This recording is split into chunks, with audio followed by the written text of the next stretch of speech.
Otro hombre, llamado Ananías, de acuerdo con su esposa Zafira, vendió también una propiedad, pero se guardó una parte del dinero, siempre de acuerdo con su esposa. La otra parte la llevó y la entregó a los apóstoles. Pedro le dijo: Ananías, ¿por qué has dejado que Satanás se apoderara de tu corazón? Te has guardado una parte del dinero. ¿Por qué intentas engañar al Espíritu Santo? Podías guardar tu propiedad y si la vendías podías también quedarte con todo. ¿Por qué has hecho eso? No has mentido a los hombres sino a Dios. Al oír Ananías estas palabras, se desplomó y murió. Un gran temor se apoderó de cuantos lo oyeron. Se levantaron los jóvenes, envolvieron su cuerpo y lo llevaron a enterrar. Unas 3 horas más tarde llegó la esposa de Ananías, que no sabía nada de lo ocurrido. Pedro le preguntó: ¿Es cierto que vendieron el campo en tal precio? Ella respondió: Sí, ese fue el precio. Y Pedro le replicó: ¿Se pusieron entonces de acuerdo para desafiar al Espíritu del Señor? Ya están a la puerta los que acaban de enterrar a tu marido y te van a llevar también a ti.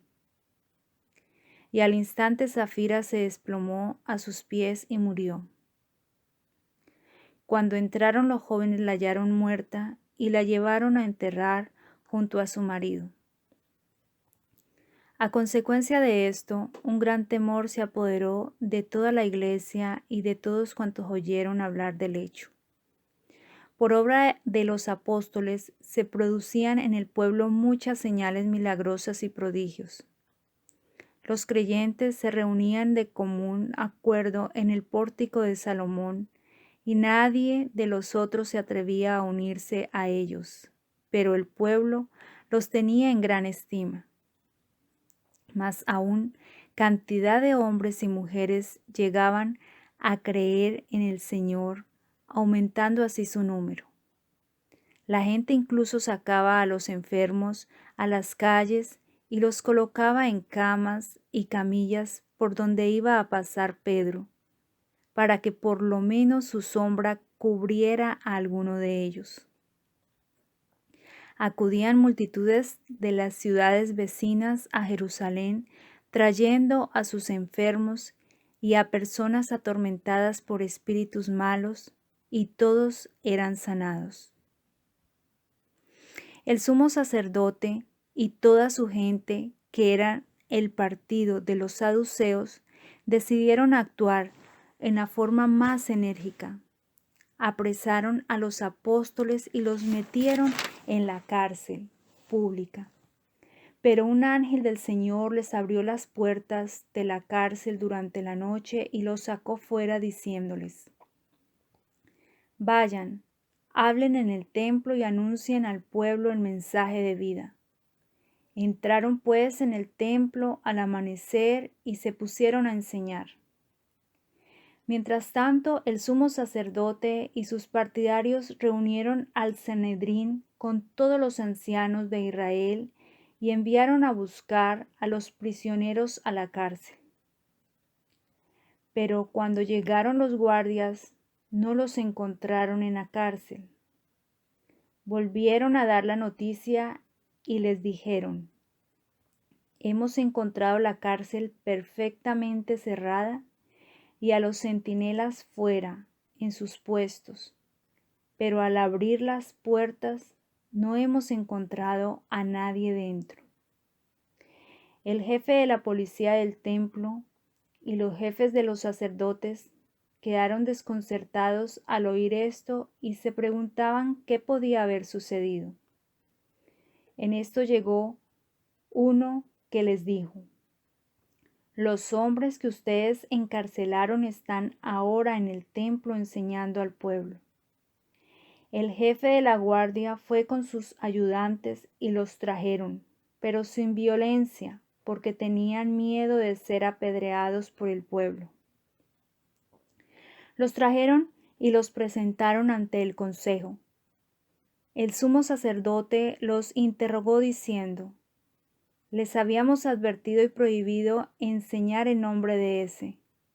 Pero ahora en Jerusalén no se oye más que su predicación y quieren echarnos la culpa por la muerte de ese hombre. Pedro y los apóstoles respondieron: hay que obedecer a Dios antes que a los hombres. El Dios de nuestros padres resucitó a Jesús, a quien ustedes dieron muerte colgándolo de un madero. Dios lo exaltó y lo puso a su derecha como jefe y salvador para dar a Israel la conversión y el perdón de los pecados.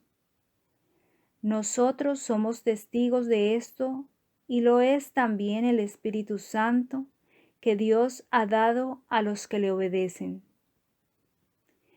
Ellos escuchaban rechinando los dientes de rabia y querían matarlos. Entonces se levantó uno de ellos, un fariseo llamado Gamaliel, que era doctor de la ley y persona muy estimada por todo el pueblo.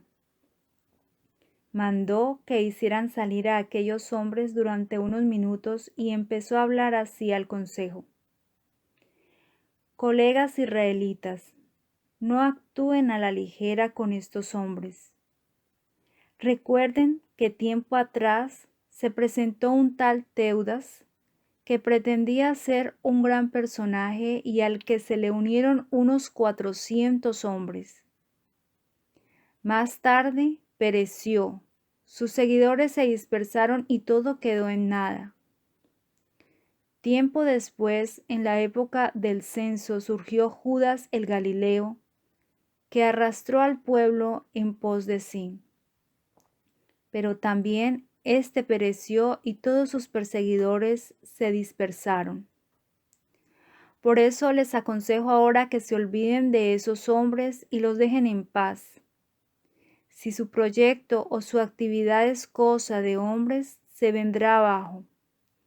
Pero si viene de Dios, ustedes no podrán destruirlos y ojalá no estén luchando contra Dios. El consejo le escuchó y mandaron entrar de nuevo a los apóstoles. Los hicieron azotar y les ordenaron severamente que no volvieran a hablar de Jesús Salvador.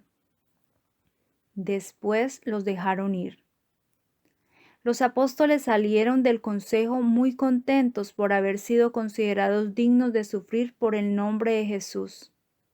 El día entero en el templo y por las casas no cesaban de enseñar y proclamar a Jesús el Mesías.